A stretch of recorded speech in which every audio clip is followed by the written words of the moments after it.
Hey guys, hey, this is Anne Marie, the Anti-HR HR lady, and I wanted to say a little bit about my thoughts about the recent affirmative action decision, and I'm probably going to do it into two-part video, but first I want to just say that based on what I'm reading on the internet, it sounds like a lot of people, especially the whites, don't know what affirmative action is in the first place.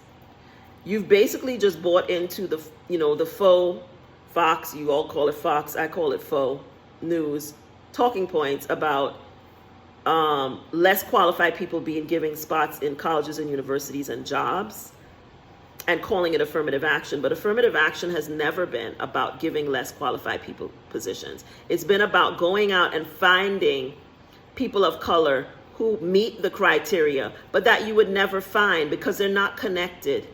They don't know anybody in management. They don't know anybody in the university. Their parents didn't go to the university. Their parents didn't have money to give to the university. And so the only way that you can get those people into your schools is to go out and find them. But it's not because they are less qualified or less smart or less worthy of being selected. It's because you don't know they exist unless you go out and look for them. Because a lot of these students don't have the money to make the connections that white people at those schools have always been able to make, because their parents gave money to the school or their parents went to the school.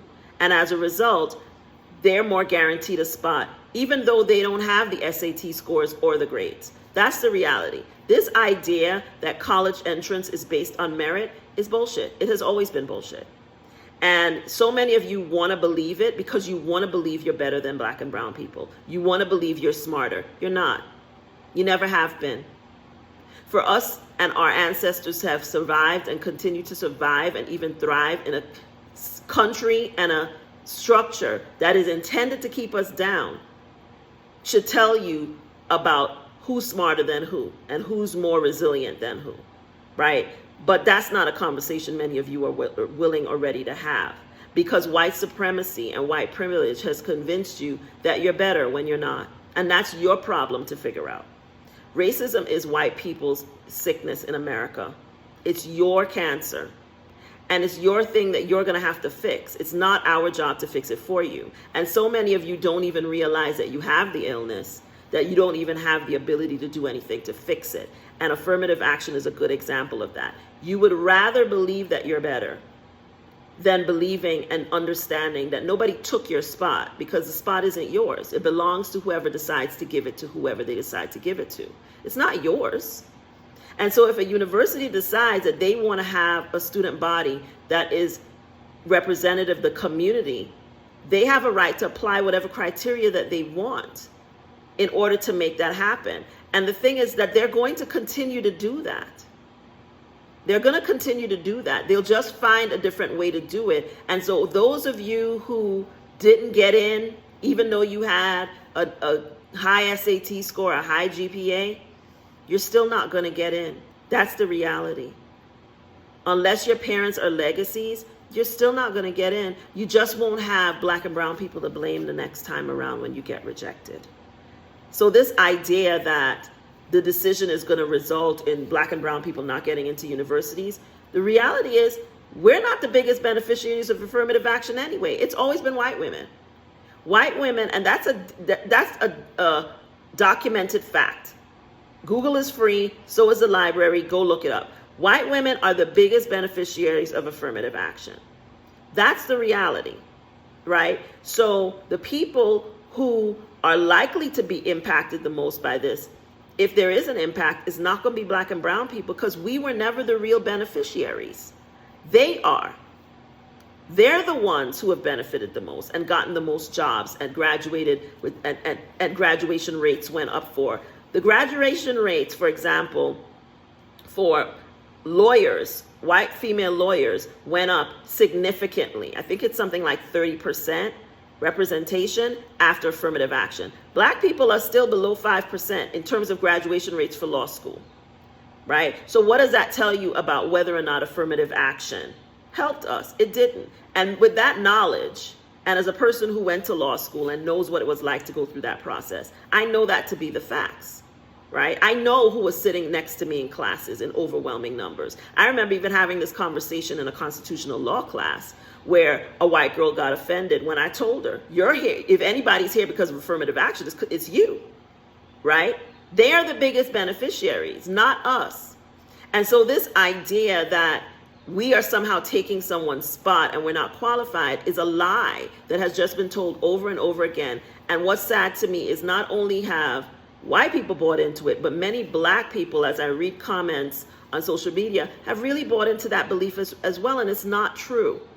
So the first thing you need to understand about affirmative action is that it really was intended to find qualified candidates from diverse communities that you wouldn't find otherwise. That's why they would send recruiters out to look for people. They're not looking for less qualified people. They were looking for people that they would not just find, because those people, while they might have the grades and the SAT scores and even the community service and the AP classes, don't understand the entrance process. They don't understand how to even put themselves on the radar to get into these schools. So the schools decided to make extra efforts to go out and find these people. That's what affirmative action in higher education, especially in the Ivy League world, did. It didn't give people less qualified a spot. It was never about that. But many people have been brainwashed into believing it. Some because they just want to believe it because they want to feel superior to black and brown people. And black and brown people have also been convinced of it because many of you believe that you aren't as smart as they are, when in fact you are. But the reality is that none of us who have gotten into those universities or even gotten into upper management in Fortune 500 or, white collar corporate environments, we didn't get into that because we were the less qualified and they were just looking for a black and brown person. We get the job because not only are we a black and brown person, we have all the qualifications and then some. I have never gotten a job because I was a black. I got it because I was the best. I got it because I was the most qualified, and they wanted a person that was a person of color. And so what you all who want to believe that this is about, just giving a black person a spot that a white person should get, don't want to face the reality that many of us are smarter than you and we're more qualified than you. And we have to be in order to get the things that we get. Black people have to be twice as good, sometimes 3 or 4 times as good to even get their foot in the door, to even get an interview. While white people get in because of who they know and who their friends are, and they get to be mediocre. And that might not be true of all white people, but it's true of many because it's a network. It's a system and a structure that was built to give that result. And whether you had anything to do with building the structure or not, you still get to benefit from it. And so for me, while I know that the decision is wrong, the idea that race neutral or colorblind decision making is the right decision when America is racist as hell and has never been colorblind, the whole rationale of the decision is problematic. And we won't even get into Clarence Thomas and his self-hating opinion. But what I want you to understand is that the result of this, I don't think is going to have that big of an impact. I think universities that want a diverse student body are still going to find a way to get one. Employers that want a diverse, employment pool are still going to find a way to get one. The only difference for me now is that they won't get to blame black and brown people anymore for why you didn't get in. So those are my initial thoughts. I'll probably share more later. Thanks for watching my video. I'll see you in the next one. Bye.